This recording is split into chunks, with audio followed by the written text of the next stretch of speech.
think, or you never know. Yeah, I think they're gonna go in there and spar. I don't think it's gonna be you trying to kill me or I'm trying to kill you. You know, I think it's let's go in here and make this money. You know, it's more of a business tactic than anything. 100%. And he went from Disney to, you know, getting paid what I told you. World champions that have dedicated their whole life to this sport, they will never get paid. Not even a percentage of what he's making. Yeah. Or are you about it because it's promoting the sport of boxing? Nah, it don't bother me because if I was in that position, I'd be happy. I always look at it like that. Like, if I was in that position, I'd be happy making all these millions of dollars. You know, it don't count. It's just for show. I mean, it's a win-win. Terence Crawford says Gervonta Davis fighting Jake Paul is more of a business move than a real fight. He points out the big weight gap between 135 pounds and 200 pounds, calling it more of a show than true competition. Crawford thinks they'll just put on a sparring match to entertain fans and make money. He admits Jake is big and strong while Tank is fast and explosive, but says this isn't about boxing skill. It's about business. I didn't like that one. Jake too big for Tank, you know? In reality, he's way too big for Tank. Like, Tank is very talented, punch hard, explosive, the whole 9 yards, but... Yeah, because some people say Jake's fight's rigged. He's, like, suing people now that say they're rigged. You see that? But how could they rig it before? Because, like, what if they just say, oh, we're going to go soft on each other, and then Tank just fucking throws it right at Jake? Jake can punch with that right hand. Like, I seen him, you know what I mean, up close in person. Like, dude is big. He's not as slow as people think he is, and he can punch. You know, that's why a lot of people know, like, there was times where, you know, him and Tyson, you know, was in the ring, and he could have, like, laid it on Tyson, but he kind of, like, held back. You could tell. And that's the same with Tyson. Like, Tyson could have caught Jake with something, and he just like, you know, so you can see it. If you had to choose someone to win that fight, who do you think wins? Honestly, I think Jake by youth. Really? Yeah. Emiliano Vargas talks about how boxing has changed because of people like Jake Paul. He says Jake figured out that boxing today isn't only about talent or legacy. It's about attention. Fans, social media, and entertainment now decide who earns the most. Vargas says this is unfair to real champions who spent their lives mastering boxing, but earn far less than Jake does through hype. He says Jake learned early that drama and buzz bring money. Vargas sounds both impressed and sad, because Jake's success proves boxing is turning into show business. Right. Explain this to me, not in basketball terms, just such a funny internet comment, but explain this to me like a third grader. What is an exhibition fight?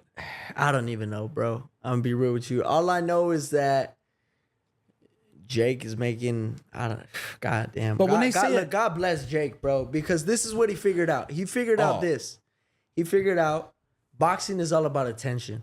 100%. And he went from Disney to, you know, getting paid what I told you.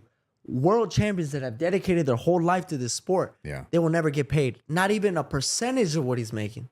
Yeah. But because attention brings dollars. It doesn't matter if it's a podcast, if it's a movie premiere, if it's boxing. If there's no attention on it, you're not going to make no money from it. This is like the WNBA conference. That's why they don't make the money, because they don't have the attention. No, for sure. I was at the WNBA yesterday. That shit was lit, bro. It was lit? I was chopping it up with Floyd was there.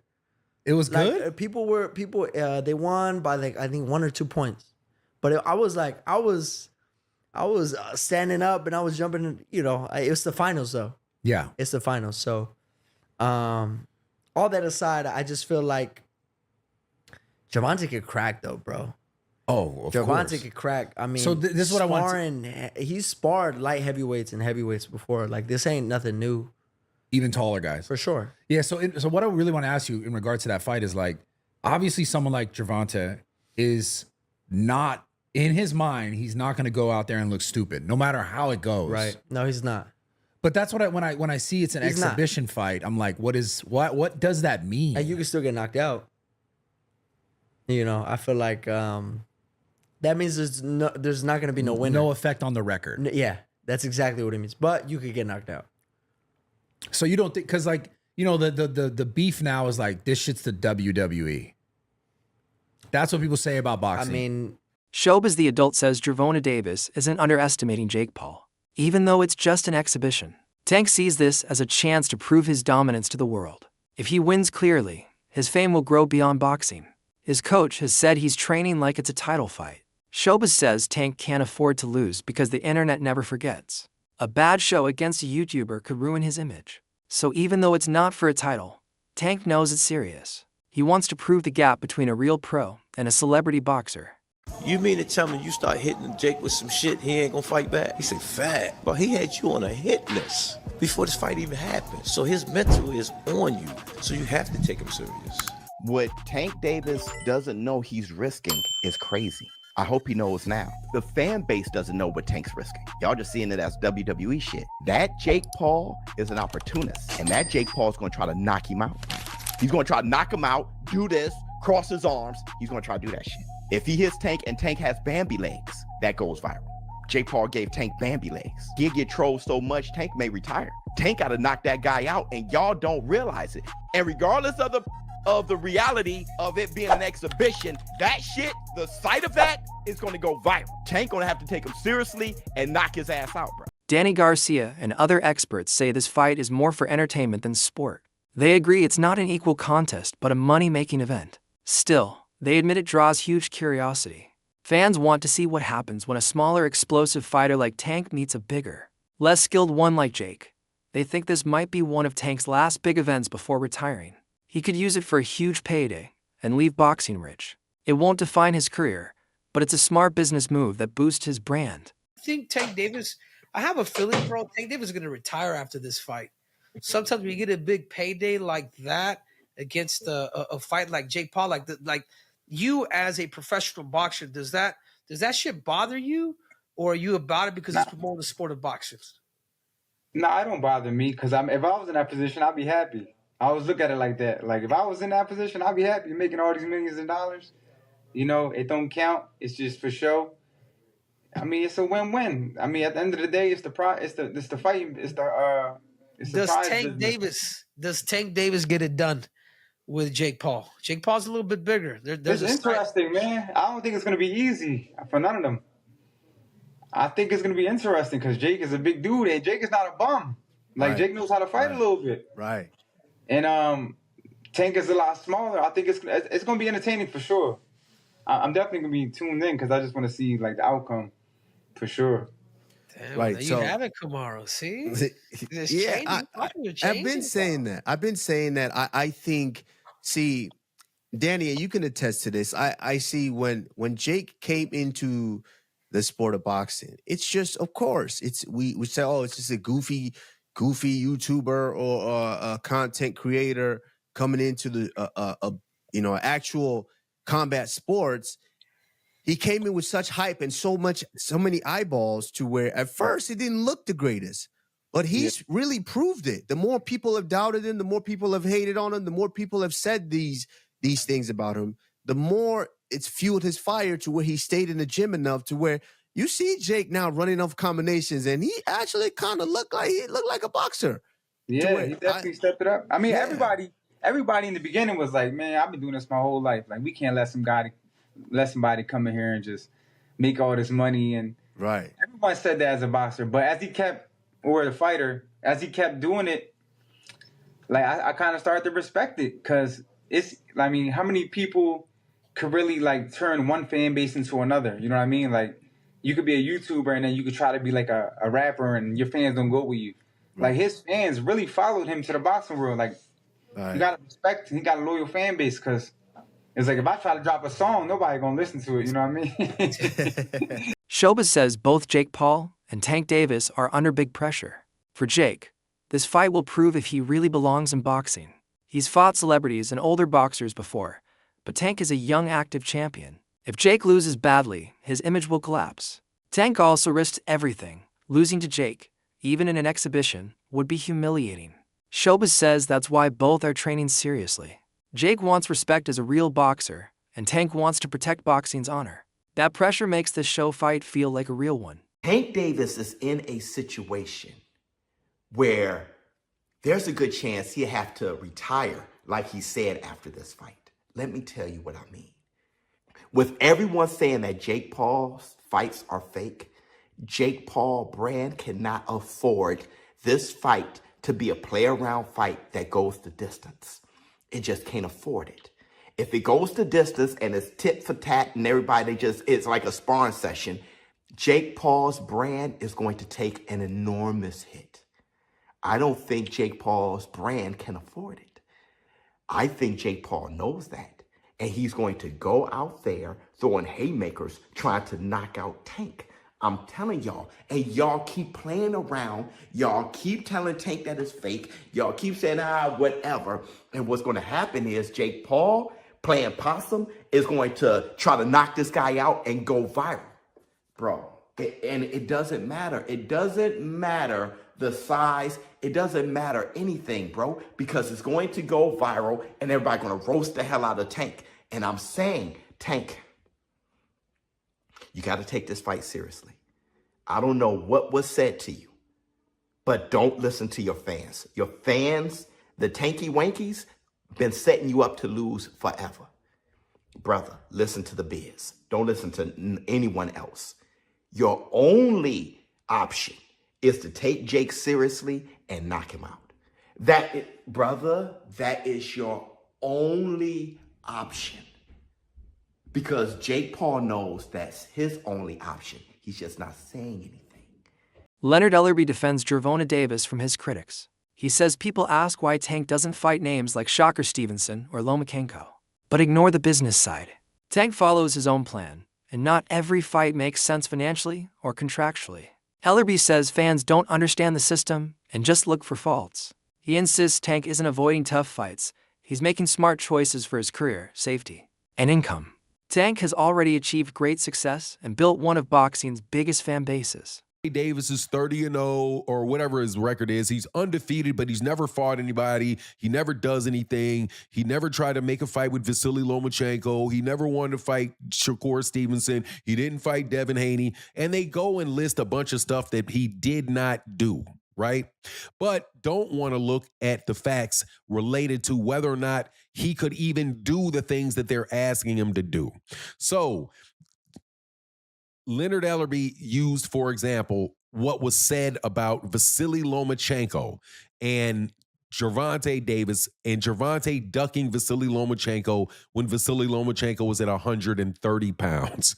So there was video that was shared in the stream, the thread of tweets, I think that, tweets, I guess that's the right way to say it, in which Bob Arum is on tape saying, "What do I look like trying to make big fights for Gervonta Davis?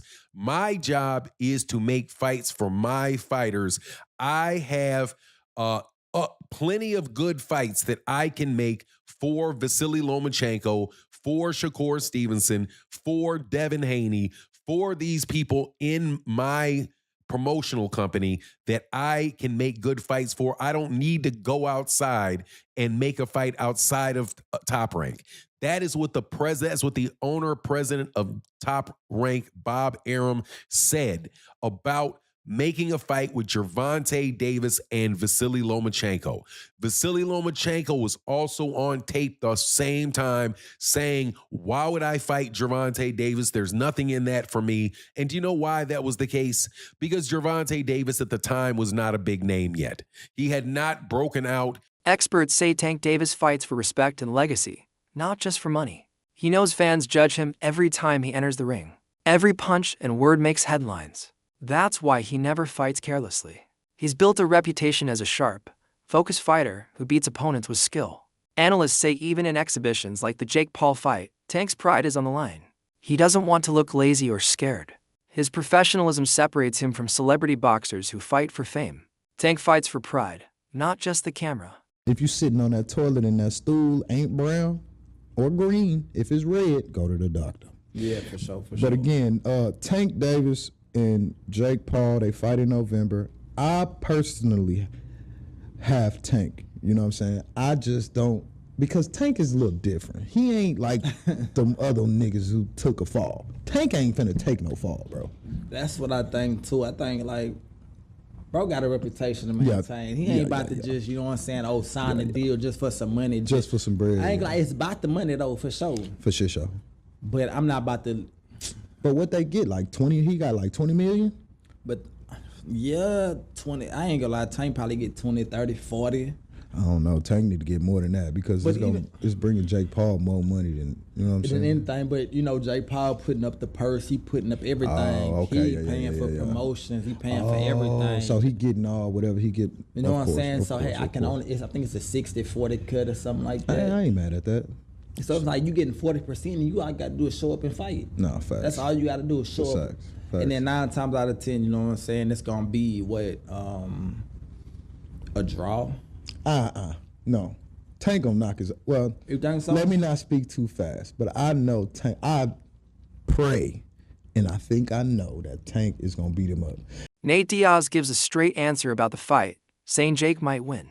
But it doesn't really matter because it's not a real contest. For Diaz, it's all about entertainment, a money show, not a real fight.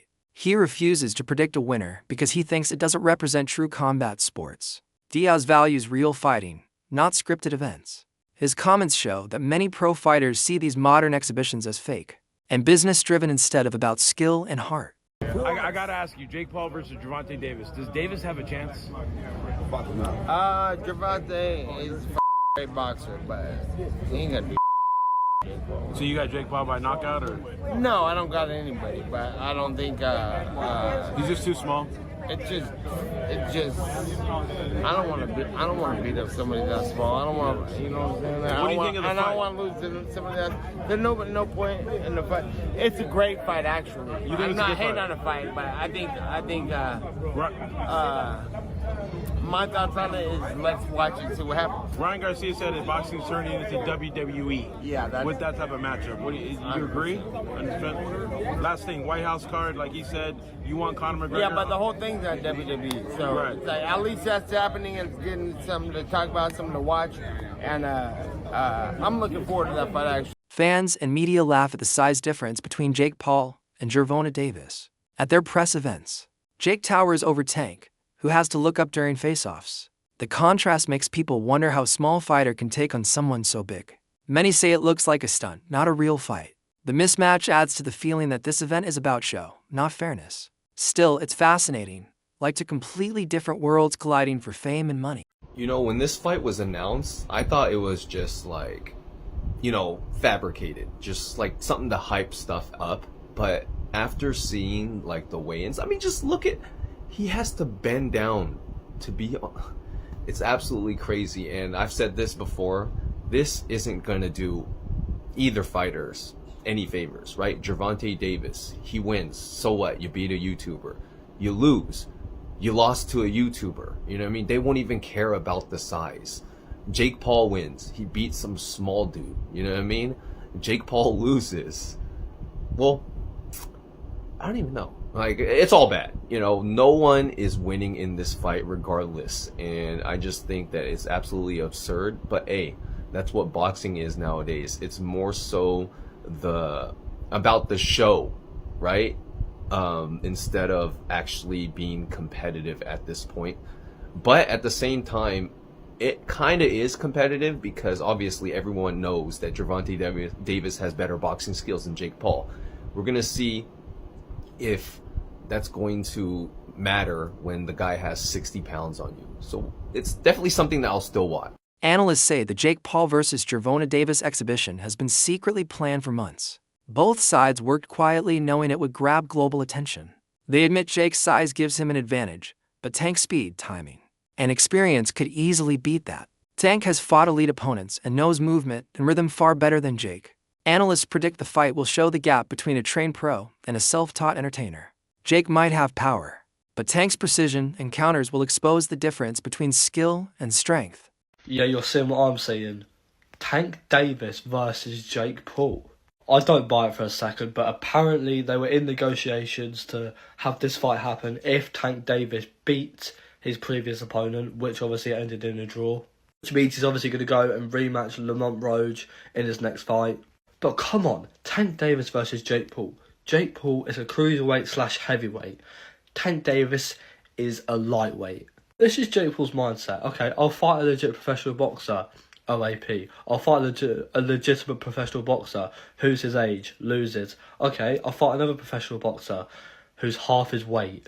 Honestly, I don't care how big Jake Paul is, I genuinely do think that Tank Davis would beat Jake Paul. I think Tank Davis would be too fast, too slick, outbox him, move around. He wouldn't knock him out, obviously. I don't think he'd knock him out because of how big Jake Paul is, but he would outbox him 100%. But anyway, guys, let me know what you guys think about this potential fight. I really hope it does not happen because Jake Paul needs to fight a legitimate pro who isn't a taxi driver, who isn't old, and isn't half his weight.